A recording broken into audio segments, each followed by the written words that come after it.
So I've just seen Smile, and debut feature of Parker Finn, who's the writer and director. I think it's based on a short film that he made a couple of years ago, and the basic story is a psychotherapist has a patient who kills himself in front of her, and before that patient kills herself, she says that she's been stalked by people with like a supernatural entity that smiles and is chasing her and is trying to get her, and that's it. When we watch the trailer, that will probably explain it better. Yesterday, a patient in your care died brutally in front of you. I need to find an explanation for what happened. It's smiling at me. It's smiling at me.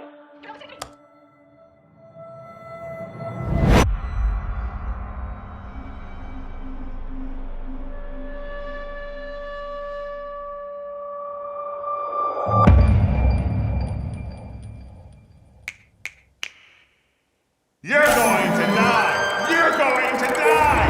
You're going to die! You're going to die! I found 20 cases involving 19 victims with a direct line linking them all together. So I think that where I kind of became aware of Smile was probably a couple of months ago.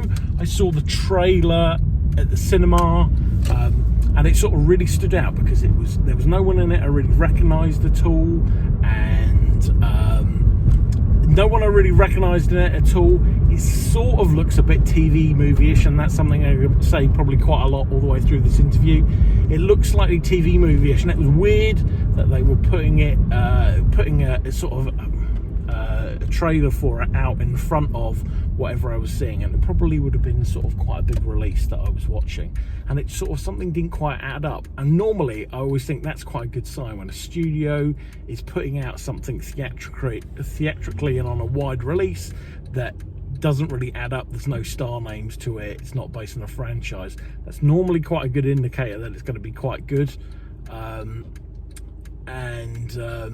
So yeah, I was kind of curious by that, and then sort of looking into it a bit more. This is a Paramount release, and originally they made it for the Paramount Plus streaming service, but obviously they've then sort of seen it and decided that they like it enough to give it not just a theatrical release, but a really big theatrical release. It's playing kind of far and wide. So that's where I became aware of it, and then as well as it sort of been getting the trailers played a lot, and we are coming up to Halloween, so you do get a lot of kind of horror films released that you might not necessarily be aware of, and they don't have huge star power to them, but the marketing behind this sort of seems to have ramped up, and Paramount have done lots of clever stuff on live baseball games in the States. They've had people standing in the crowd smiling, which is quite a big sort of visual kind of gag that defines this kind of little creepy beastie in the film.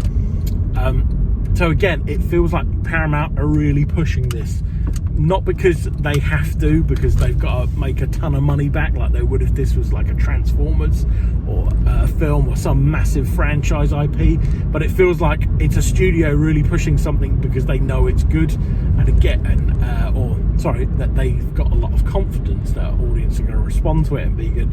And so yeah, that's why it kind of popped up on my radar, and I've just been to see it. And I think in summary it is good. Oh, that's really fucking wobbly. In summary, it's good. Now, I think there's a patina to the whole thing of it feels like a TV movie. But despite all of that, it's really good, and it lives kind of more. There's an element to this that you could say it might feel like, if you watch the trailer, it might feel like it's a little bit of it might feel like a bit of like one of the Conjuring spin-offs that's kind of a bit cheap, and it's a bit full of cheap scare gags. but actually this kind of feels like it sits much more comfortably alongside something like Midsommar or Hereditary, of being really fucking bleak and and unsettling. There are definitely some really good jump scares in it, and there are a lot of jump scares in it, but overall it has this kind of persistent feeling to it of just dread and real kind of unease, and not a cheap kind of Halloween cash-in jump scare fest. So yeah, good. Now that kind of, despite me kind of saying that it's got this TV movie feel to it, that's probably partly because of the budget. There's kind of a scene, and when we talk about budget and budget restriction, it's not just that you feel the hands of the budget, not because the sets look a little bit cheap, or because there's not that many locations, or it's quite contained in terms of its scope. You also can feel the restraint of budget by, the film was probably not made up for that many shooting days, so the more shooting days you have, the more expensive something is. And where you can kind of feel that, I'm just going to change that light because that's quite bright now, down here. And where you can feel that is if it's not had that many shooting days, is it just doesn't have that much coverage to scenes, which shouldn't really kind of make a difference, but sometimes you do feel that. You feel like scenes are just kind of a little bit more sluggish because there just isn't that much variety of coverage within the scene, and it feels like it's all played out on a couple of shots, which can be great and really engrossing. And one of my favourite films this year, a film called Sundown, which I was re-watching recently, there's hardly any coverage in the scene, but that's told in a very particular way. As where this feels like there's some scenes that are covered in one shot. There's one scene in particular I'm thinking of where oh shit, can't fucking exhaust hanging off. There's one scene in particular where our lead character is confronting her boyfriend, and she's telling him, or fiance I should say, and she's telling him about everything that she's experiencing with this supernatural entity, and he doesn't believe her, and he dismisses it as mental health issues and gets quite dismissive and unpleasant about her history of mental health. And that was played out in one shot, where it doesn't really feel like it was played out in one shot because it's elaborately, the blocking of the scene is elaborate, or there's a particularly fancy camera move that's covering it all in one shot. It feels like it's one shot because they only had 20 minutes left at the end of their shooting day to get that scene, and so they just did it it covered it in one shot rather than breaking it down into component pieces. So yeah, it definitely has a TV movie feel to it, and also this might be been a snob, but I didn't really recognise most of the cast. There's one of the guys that I was aware is in The Boys. There's a guy who plays a police detective in it, and I recognise him from a couple of other things from a few years ago. And the lead girl I didn't really know at all in it, and this might be been a snob because I didn't recognise them, but there's something about them. Everyone in it sort of, they all do fine and they do a good job, and there's no real bad performances in this. Everyone in it is pretty good, but it's like everyone in it, whether it's their faces and the way they've been cast, or it's what they're wearing and their costume, everyone in it feels like a little bit like a reject from a Gap commercial, in terms of they're good looking and they're good looking people, but they're not that good looking, but they don't look like normal people. Their faces don't really have that much character to them, and I think things like that really are important to make something feel alive. So yeah, but despite that, there's some really great direction in it. There's lots of, unmotivated camera movements where the camera will just kind of on its own shift off of the action and go and reveal something in the room. And there's a really great creepy scare, one of the first times our lead character sees the entity. That's done in a really great moment where the camera just glides onto it. It's not a jump scare at all. It's done in this really great, elegant way that's so unsettling. And again, there's these kind of nice establishing shots. There's some really nice establishing shots in it that are like these drone shots outside a hospital, and there's just these little details in the frame of the hospital that just give you this feel to it. Oh fuck, please, just turn that light off. Yeah, there are just kind of it's a really well directed film, and I think the guy who made this, I think definitely has got he's definitely got skills, and you can see there's a reason why he's kind of got a major release from he's definitely a talented dude. Now there's kind of comparison, so the idea with this kind of the way that you get rid of this entity is it moves from person to person and stalks person to person, and that's kind of like, I think probably if I had been dismissive when I first saw the trailer, it kind of feels like something that we've seen in horror quite a lot. It feels like it feels a little bit like The Ring from that kind of, which was all about this cursed videotape and having to get people to watch that and pass it on without dying.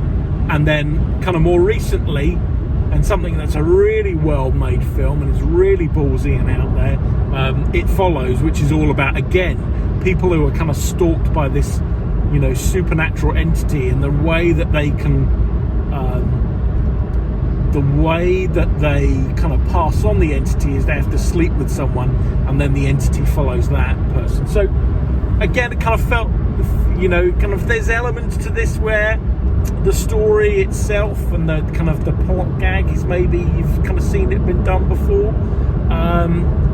but again, I think it's just really well written, and there's some really great scares in it, and it's definitely really tense in parts, and there's loads of it where I just couldn't look at the screen, and I just sort of like looked at the front row just so I was getting a sense of what was going on, but at the same time kind of didn't want was just really tense by it, and it played really well in the audience I was with. I saw it late on a Thursday night, and you'd think and here in the UK it's been out for over a week now, and you'd think it'd be a slightly quieter crowd, but it was like nearly sold out, and there were some people sitting next to me and they were really into it, and there was one particular jump scare where, not as a reaction to it, but just like in the aftermath of this jump scare, the girl next to me went, "Oh fucking hell," like it was a really traumatic experience for her. So it's definitely a film that it is working for audiences.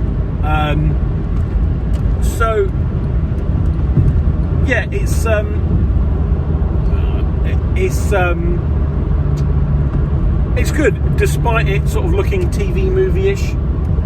You can tell why Paramount have released it, far and wide. I kind of, in terms of would I recommend it, I would definitely recommend it. And I would recommend it. It kind of sits, like I said before, it's not like a cheap Conjuring spin-off. It's got some real disturbing, unpleasant vibes to it. It's not all loud and shouty. There's a quite heavy-handed subtext to it around mental health, and I guess this is where, spoilers, it's all about trauma and the passing on trauma as something that we live with. And as you get towards the end, you feel like it's going to resolve itself, not in this big, scary, runny, shouty kind of way. You think it's going to resolve itself with someone facing up to a previous trauma. And unfortunately, it does do that, but then it does get a bit runny, scary and cliche, crashing and shouting and big tall monster thing running around. So it does that, but it does that well. Even though you might have seen that type of thing before, it does it well. My kind of big gripe with the end is it is about mental health, and it does the cliche horror thing of going, oh yeah, it's all sorted out. Oh no, it's not. The thing's there, and it sort of does it in a way that I kind of feel like I kind of wish that they hadn't done that. I feel like I wish that they had kind of left this idea there, and I think The Babadook does this really well, where it sort of, because The Babadook, again, another film that sort of deals with mental health and sort of within a kind of the horror genre,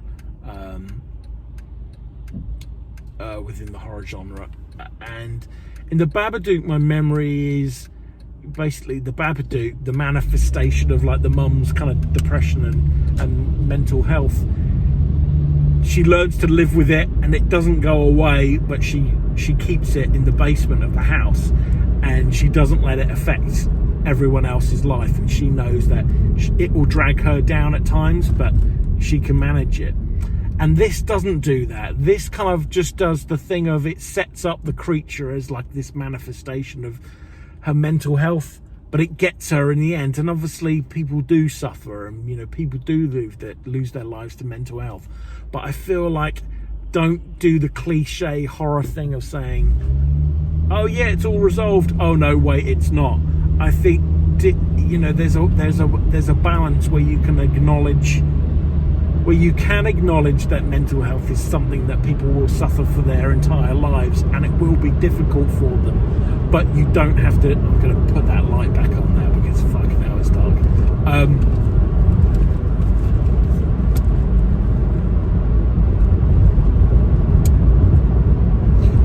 I just feel like there is a way that you can kind of do a balance of acknowledging that mental health is something people struggle with their whole lives and will be a challenge their whole lives, but don't just kind of lump it onto the cliche, it'll get you in the end and it's a big terrible monster and that's it. I just feel like there could have been a bit more of a more elegant, less cliche way to kind of deal with the ending, a bit like Babadook did something similar that was really well handled. So would I recommend it? Yes, I would. I would say, despite its TV movie trappings, it's a really great tense watch. And this dude Finn Parker, I really hope he gets to do something that is not a franchise thing or a sequel to Smile 2. I hope we sort of see him do something, just be unleashed a little bit more, and hopefully whatever he does next is less TV movie-ish and shows more of that flair that is in Smile. So watch it when you can.